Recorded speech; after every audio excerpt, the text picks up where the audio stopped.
नमस्ते और thrombotic thrombocytopenic Purpura या टीटीपी के बारे में इस सूचनात्मक वीडियो में आपका स्वागत है।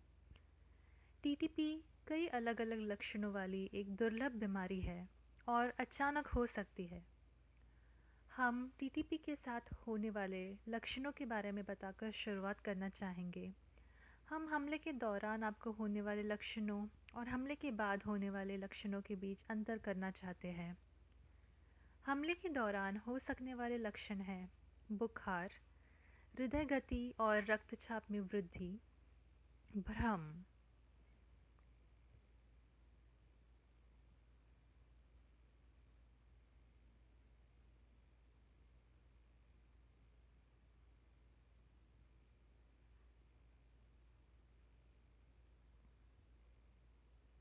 खून बहना जैसे नक्सीर, चोट, पेटिचिया और पुरपुरा, ये निचले पैरों और बाहों पर लाल और बैंगनी धब्बे, पीले रंग की त्वचा और आँखें हैं। इसके अलावा आप पीड़ित हो सकते हैं स्ट्रोक जैसे लक्षणों से, जैसे पलके या मुंह का गिरना और भाषण बिगड़ना।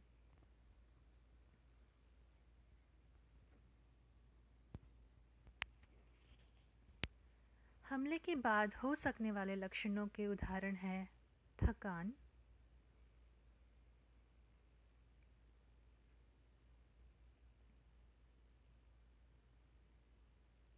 मांसपेशियों में कमज़ोरी, मांसपेशियों और जोड़ों में दर्द,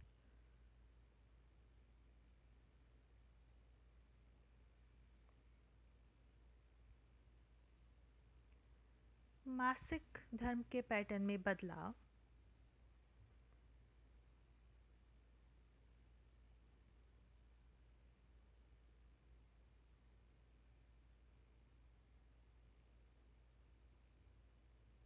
एकाग्रता की समस्या और बिगड़ा हुआ अल्पकालिक स्मृति।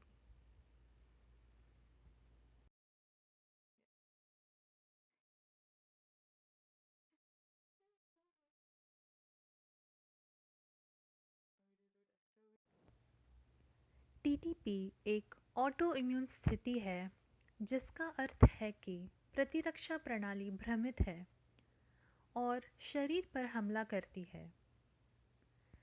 शरीर अक्सर एक विशिष्ट प्रोटीन या संरचना पर हमला करता है। टीटीपी के मामले में यह एडम TS13 प्रोटीन है। यह प्रोटीन वॉन विलेब्रैंड कारक को साफ करता है, एक अणु जो उचित थक्के के लिए महत्वपूर्ण है। नतीजतन VWF में VWF की केवल लंबी किस्में शामिल है। प्लेटलेट्स इन धागों से बहुत आसानी से चिपक जाते हैं, जिससे वे आपस में चिपक जाते हैं, थक्के बन जाते हैं। क्योंकि प्लेटलेट्स आपस में टकराते हैं, रुकावटें आती हैं, विशेष रूप से छोटी रक्त वाहिकाओं केशिकाओं में, जिसे घनास्त्रता कहा जाता है। यह घनास्त्रता दर्द का कारण बनती है। उदाहरण के लिए जोड़ों या मूत्र में रक्त। कई घनास्त्रता के थक्के के कारण केवल कुछ कार्यशील प्लेटलेट्स ही रह जाती है।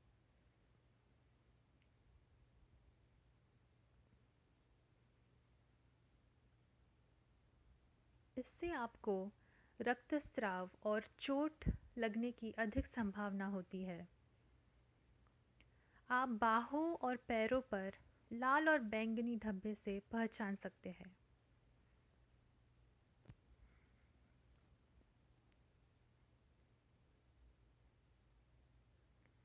महिलाओं,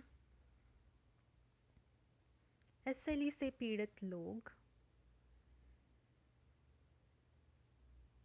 HIV रोगियों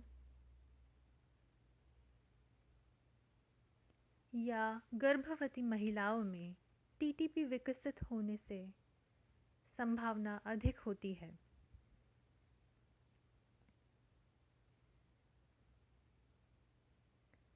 ऐसी कुछ दवाइयाँ भी हैं जो टीटीपी को ट्रिगर कर सकती है, अर्थात थक्का रोधी दवा, एंटीबायोटिक्स या मलेरिया रोधी दवा।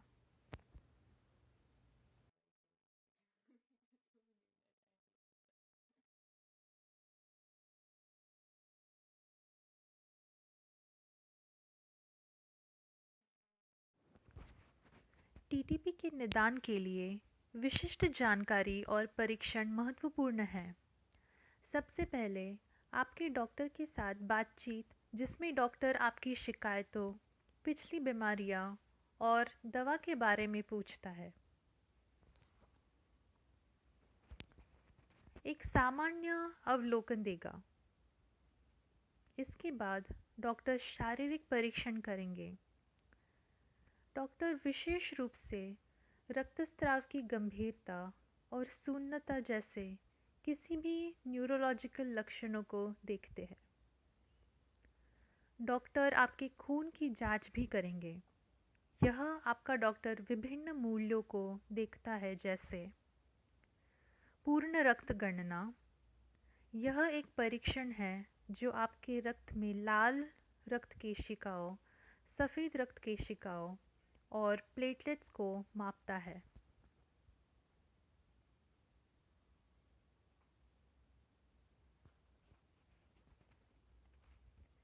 टीटीपी वाले मरीजों में लाल रक्त केशिकाएं और प्लेटलेट्स कम होती है।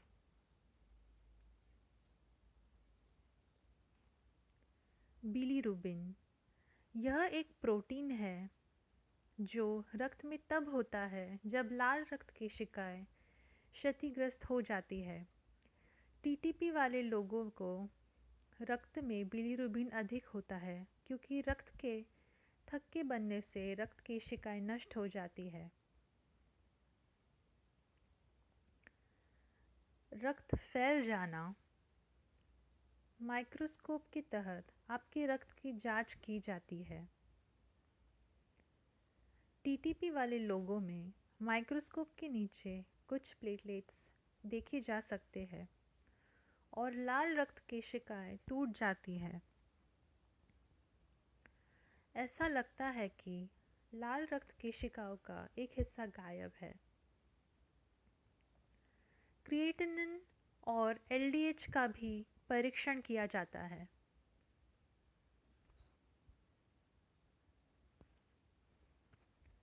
क्रिएटिनिन द्वारा गुर्दे के कार्य का परीक्षण करने के अलावा मूत्राशय के माध्यम से गुर्दे के कार्य का भी परीक्षण किया जाता है।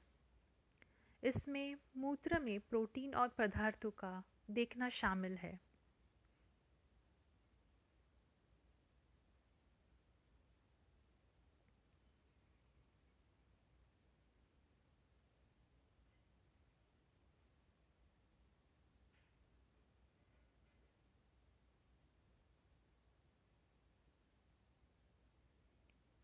अंत में एडमटीएस प्रोटीन की गतिविधि का प्रयोगशाला में परीक्षण किया जाता है।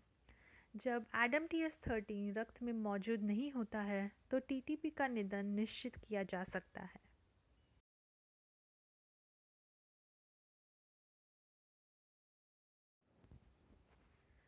टीटीपी का उपचार एडमटीएस 13 प्रोटीन की कमी से लड़ने पर केंद्रित है।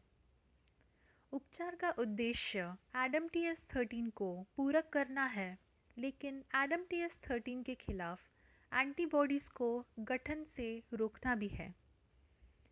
यह 3 अलग अलग तरीके हैं जिससे किया जा सकता है। सबसे पहले एक प्लाज्मा एक्सचेंज, प्लाज्माफेरेसिस किया जाता है। उपचार के दौरान आपके प्लाज्मा एडमटीएस 13 के खिलाफ एंटीबॉडीज़ युक्त को एक दाता के प्लाज्मा से बदल दिया जाता है। दाता के प्लाज्मा में एडमटीएस 13 की सामान्य मात्रा होती है और इसमें कोई एंटीबॉडीज़ नहीं होती है। प्लाज्माफेरेसिस के अलावा प्रेडनिसोन और कैप्लाजुमाब भी दिया जाता है। प्रेडनिसोन एक इम्यूनोसप्रेसेंट दवा है जो अनियंत्रित प्रतिरक्षा प्रणाली को ADAMTS13 के खिलाफ एंटीबॉडीज़ बनाने से रोकता है। कैप्लाजिजुमाब सुनिश्चित करता है कि प्लेटलेट्स अब VWF बीड चेन से चिपक नहीं सकते हैं।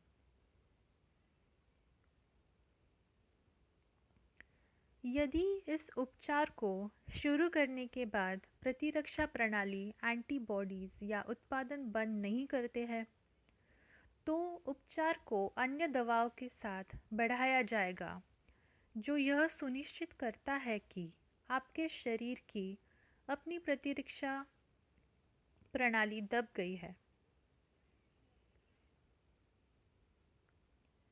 रितुजिमाब तो पहली पसंद है। यदि ये सभी उपचार काम नहीं करते हैं या यदि TTP वापस आता रहता है, तो डॉक्टर आपकी तिल्ली को हटाने पर विचार कर सकते हैं, क्योंकि यह अंग लाल रक्त प्लेटलेट्स के टूटने और शरीर की अपनी सुरक्षा में महत्वपूर्ण भूमिका निभाता है। एक बार जब आप TTP के हमले को अनुभव कर लेते हैं, तो बीमारी के वापस आने की जोखिम होता है। इसकी संभावना लगभग 50% है। यह अक्सर 1 साल के भीतर होता है। कुछ रोगियों को प्रतिवर्ष कई दौरे पड़ते हैं, दूसरों को अनेक जीवन में केवल 1 या 2 दौरे पड़ते हैं। इसलिए यह बेहद ज़रूरी है कि आप हमेशा अपने डॉक्टर की निगरानी में रहें।